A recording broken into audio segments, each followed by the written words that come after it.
প্ৰতিদিনেই কামাখ্যা মন্দিৰত ভিৰ কৰে অগণন ভক্তই। দেশ বিদেশৰ পৰাও বিভিন্ন ভক্ত আহে, কিন্তু অসমৰ এটা পৰিয়াল আজিলৈকে এই কামাখ্যা মন্দিৰত খোজ দি পোৱা নাই, দেৱীৰ আশীৰ্বাদ ল'ব পৰা নাই। কাৰণ দেৱীয়ে সেই পৰিয়ালটোক, সেই বংশটোক অভিশাপ দি থৈছে।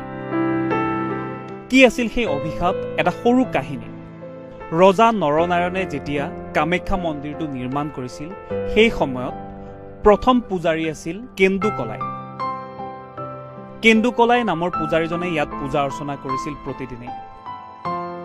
আৰু এই কেন্দুকলাই আছিল কামাখ্যা দেৱীৰ প্ৰিয় শিষ্য। কাৰণ কেন্দুকলাই যেতিয়া পূজা কৰিছিল, সেই পূজাত সন্তুষ্ট হৈছিল মা কামাখ্যা। আৰু সন্তুষ্ট হৈ সশৰীৰে পূজা কৰি থকাৰ সময়ত দেখা দিছিল আৰু নৃত্য কৰিছিল। এদিন এই কথা হঠাৎ গম পালে ৰজা নৰনাৰায়ণে, আৰু ৰজা নৰনাৰায়ণে চাব বিচাৰিছিল দেৱী কামাখ্যাৰ নৃত্য। তাৰ পাছত কেন্দুকলাইক নিৰ্দেশ দিলে যে ৰজায়ো দেৱীৰ নৃত্য চাব। কিন্তু প্ৰথম অৱস্থাত পূজাৰী কেন্দুকলাই অমান্তি হৈছিল, কিন্তু ৰজাৰ নিৰ্দেশ পেলাব নোৱাৰিলে। সেই এটা বুদ্ধি কৰিলে কেন্দুকলাই। ৰজাক ক'লে যে এটা সৰুকৈ বিন্ধা ৰাখিম দেৱালত, আৰু সেই বিন্ধাৰে আপুনি চাব মই যেতিয়া পূজা কৰিম। কথামতেই কাম হ'ল। কেন্দুকলাই যেতিয়া পূজা কৰি আছিল, সেই পূজাত সন্তুষ্ট হৈ দেৱী সশৰীৰে দেখা দিলে আৰু নৃত্য কৰিবলৈ আৰম্ভ কৰিলে। আৰু এই সকলো দৃশ্য কামাখ্যাৰ দেৱালত থকা সেই বিন্ধাৰে, সেই সৰু ফুটাটোৰে চাই আছিল ৰজা নৰনাৰায়ণে। কিন্তু দেৱীয়ে এই সকলো কথা গম পাই ক্ৰোধিত হ'ল, আৰু লগে লগে প্ৰিয় শিষ্য কেন্দুকলাই সেই পূজাৰীগৰাকীৰ শিৰচ্ছেদ কৰি দিলে। ডিঙিটো কাটি পেলালে দেৱী কামাখ্যাই। সেই ডিঙিটো ক'ত পৰিল, সেই মূৰটো ক'ত পৰিল, সেয়াও এটা কাহিনী আছে। সেই কাহিনীটো আপোনালোকক জনাম।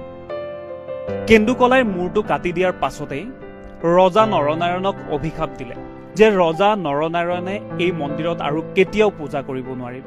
কেৱল পূজাই নহয়, ৰজা নৰনাৰায়ণৰ বংশধৰে যদি এই নীলাচলৰ বুকুত খোজ দিয়ে, যদি কামাখ্যা মন্দিৰত আহে, তেনেহ'লে শেষ হৈ যাব সেই বংশ।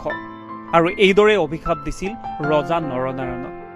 আৰু সেই অভিশাপৰ ফলতেই আজিলৈকে নৰনাৰায়ণৰ বংশধৰে আজিলৈকে কামাখ্যা মন্দিৰত খোজ দি পোৱা নাই। খোজ দিয়াটো দূৰৰে কথা, এই মন্দিৰলৈ দৃষ্টিও নিদিয়ে ৰজা নৰনাৰায়ণৰ বংশধৰসকলে। আৰু এই অভিশাপৰ বাবেই আজিলৈকে আহিব নোৱাৰিলে কামাখ্যা মন্দিৰত। ইপিনে যিটো মূৰ কাটিছিল কেন্দুকলাইৰ, সেই মূৰটো পৰিছিল দৰং জিলাৰ কলাই গাঁৱত। আৰু সেই কলাই গাঁৱত এতিয়াও যদি আপুনি কেতিয়াবা যায়, তাত দেখিব এখন থান আছে, মূৰাদেউৰ থান। লোকবিশ্বাস অনুসৰি সেই ঠাইখনতে পৰিছিল কেন্দুকলাইৰ মূৰটো, যাৰ বাবে মূৰাদেউৰ থান হিচাপে আজিও মানুহৰ মাজত প্ৰচলিত, আৰু সেই থানখনত এতিয়াও বিভিন্নজন যায়।